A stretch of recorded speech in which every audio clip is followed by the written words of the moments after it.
Welcome back to Learning How. Today we'll learn about Edmonia Lewis.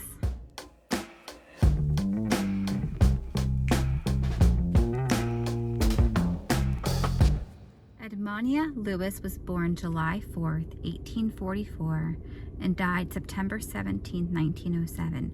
She is from Albany, New York. Not much is known about Edmonia Lewis's upbringing and her early life, except for that we know that she was a descendant from both African American descent and also Native American descent, and that both of her parents died when she was really young, when she was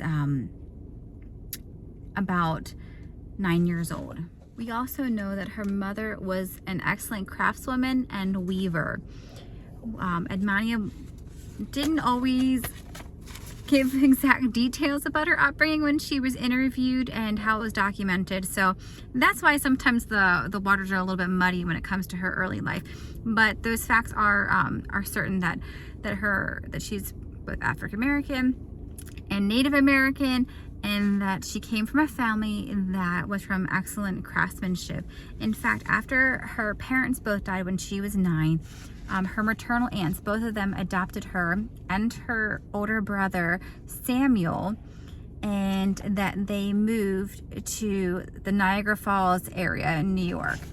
And so they lived with their aunts there, and the aunts taught them these skills. They taught them how to embroider blouses, how to make moccasins, how to make baskets and other fine items. And then it was during this time that she was able to develop some of her craft skills. And so her brother in 1852, Samuel, left for San Francisco, California. And in fact, it was during his time in California that he became wealthy, that he made a fortune, it was told, during the California gold rush. And that's pretty exciting. And so when Edmonia Lewis, when she wanted to go to college, he said, you can pick your college, you can go wherever you want to go, because girl, you're wealthy. And so her it was described that she was economically privileged, so her brother was able to pay for her to go to college. Except for, you would think that maybe she had the rest of her life was easy, but that's not the case. I felt really bad learning about Edmonia Lewis, because she was unjustly accused for certain crimes that she did not commit.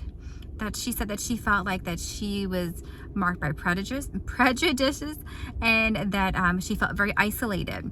And she was accused during college for stealing other artists' materials. And she was even accused of poisoning somebody. And she was also accused of aiding and abetting a burglary. But she was acquitted due to the lack of evidence, which means like they had to let the charges go because they didn't have enough evidence to support this. So to sound like that there was just maybe some mean people that didn't like her being there and wanted her out.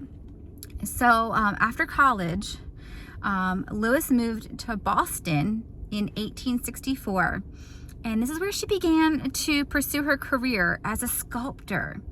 And so she tells this story that how she was in Boston, she saw a statue of Benjamin Franklin, and she said that she didn't know what this was, or what it was called, but she knew that she could make a stone man herself. She's like, she didn't know who it was or what it was about or what the piece was called, but she's like, I can do that.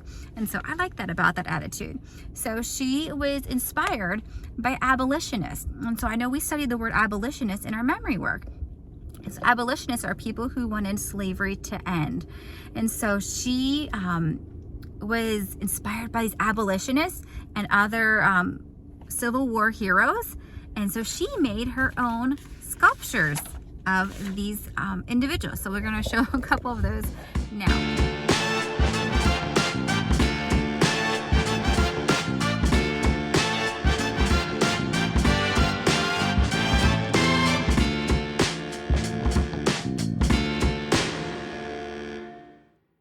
And so we just saw some of her her famous pieces of work, but her most famous piece of work we're going to take a look at in just a second.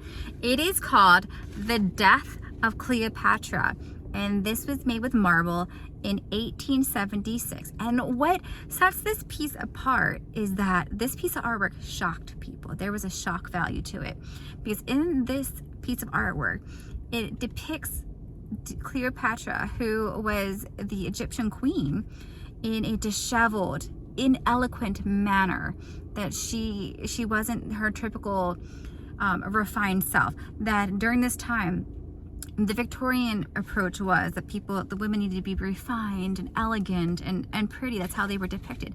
But not this. This is her in the throes of death. This is her not looking her best.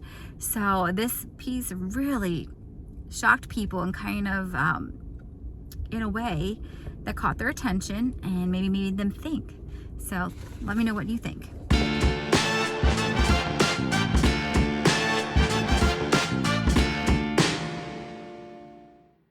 So today, for learning how for our class, we are going to let you all use clay and become your own sculptors.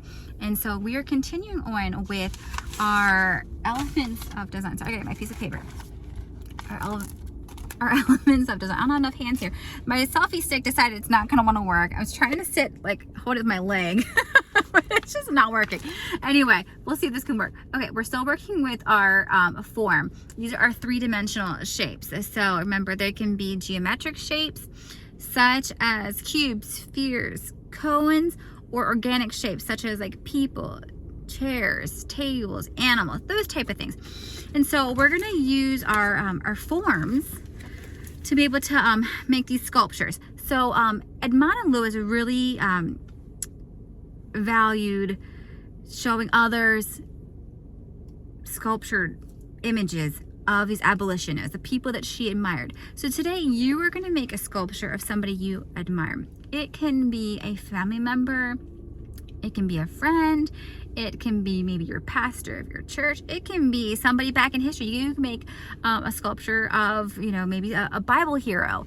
You can make somebody, maybe you want to do one of the abolitionists, or maybe a famous president, or somebody that you admire. So before you come to class, try to think about who is somebody that you admire, that you like to make a sculpture of, and make sure, maybe you can bring a picture in if you need to, but maybe try to set them your mind of what this person looks like and how you can make this sculpture. So you're going to receive some clay, and you're going to be able to make your sculpture, and then that is going to be your own form design. Enjoy!